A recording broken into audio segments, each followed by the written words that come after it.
Welcome in. Thanks for joining us for the WHHI Daily News, where we strive to bring you more Lowcountry news more often. I'm Bob Stevens. Alec Murdaugh is back in the news. The South Carolina Supreme Court has decided to take up Murdaugh's appeal, bypassing the appeals court to decide whether or not Murdaugh should get a new murder trial over the issue of Colleton County Court Clerk Becky Hill's alleged tampering with the jury. Former Chief Justice Jean Toll ruled that Hill had inappropriate conversations with jurors, but decided that the jury still rendered a non-prejudiced conviction. But what's the standard? To prove that Hill tampered with the jury? That's the issue the court will decide. Murdaugh is serving 2 life sentences, of course, for the murders of his wife and son, though he still proclaims his innocence. The date of the appeal has not yet been set.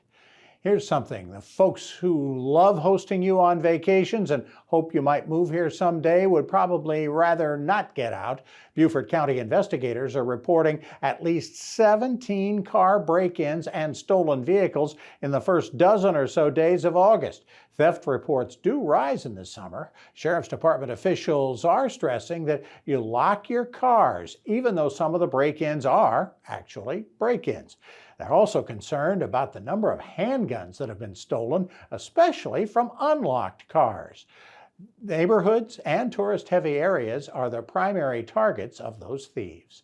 Area farmers are saying that if we had to endure a tropical storm this summer, well, Debbie came at the best time in the lull between harvesting summer crops and planting the fall ones. The watermelon harvest on St. Helena Island was not drowned out because of storm surges, because they were minimal, and this year's fall harvest should go on schedule unless there are more storms. The watermelon crop in Beaufort County alone accounts for about $4 million of the $26 million statewide harvest. St. Helena is also the biggest tomato producer in the state, with its harvest, of course, over in early July. Damage to corn, cotton, and tobacco outside of our area was pretty extensive. We have had a number of stories recently about human sex trafficking in the Lowcountry. Now an indictment has come down from the Department of Justice, charging 3 Lowcountry residents and 3 from Massachusetts on charges of victimizing 2 minors and 1 adult. The defendants are also charged with keeping all the profits from their operation and using threats and violence to control their victims. Beaufort residents Alexander Smalls and Trayshawn Reed, both in their early 20s, and 20-year-old Tyreek Reed of Allendale County face charges of sex trafficking of a minor, sex trafficking by force, conspiracy, and fraud. Smalls is the boyfriend of one of the 3 from Massachusetts, who are also charged with the acts that were committed up north. The charges could lead to minimum sentences of up to 10 years, but up to life in prison.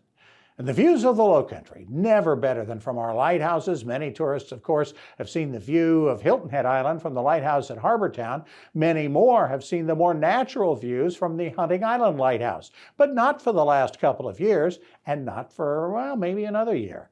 The lighthouse was closed back in February of 2022 because of a corroded staircase that will soon be fixed as part of a $3.2 million renovation of the entire Hunting Island State Park in time for the lighthouse's 150th anniversary next year. Scaffolding's up to get the restoration of the lighthouse started, a hoped-for reopening late next year. The current 136-foot high lighthouse was built in 1875 to replace one built in 1859 that was destroyed during the Civil War.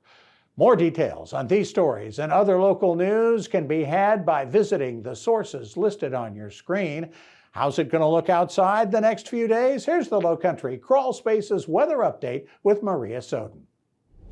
Thanks, Bob. Yep, so taking a look ahead, we are going to see a couple more thunderstorms, so then we should be getting a break from the rain for a couple of days, but then we are going to see the storms returning by the end of the weekend.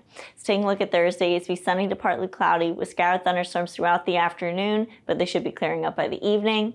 Hilton's of a high 85, a low 75. Bluffton's of a high 87, a low 72. And Beaufort's of a high 87 and a low 73. The sunrise for Thursday is going to be at 6:47 and sunset's going to be at 8:06. Taking a look at the tides, low tides will be at 1:10 p.m. and high tides will be at 6:19 p.m. Taking a look into the rest of the week and into the weekend, Friday and Saturday, it's going to be sunny and pleasant, but we are going to have some rip current warnings in effect, so if you're going to be in the water, do be careful. Highs will be in the upper 80s, lows are going to be in the low 70s. And then come Sunday, it's going to be cloudy with scattered showers and thunderstorms throughout the day and going into the evening. Highs are going to be back up in the low 90s, lows in the mid 70s. That's it for your Low Country Crawl Spaces weather. Let's head it back to the desk. We're going to check in with Hilton Head Town Councilman Alex Brown in just a moment, and we're also going to talk a little sports from Bluffton High School. But up next, a new project from the Wounded Warriors. Stay with us.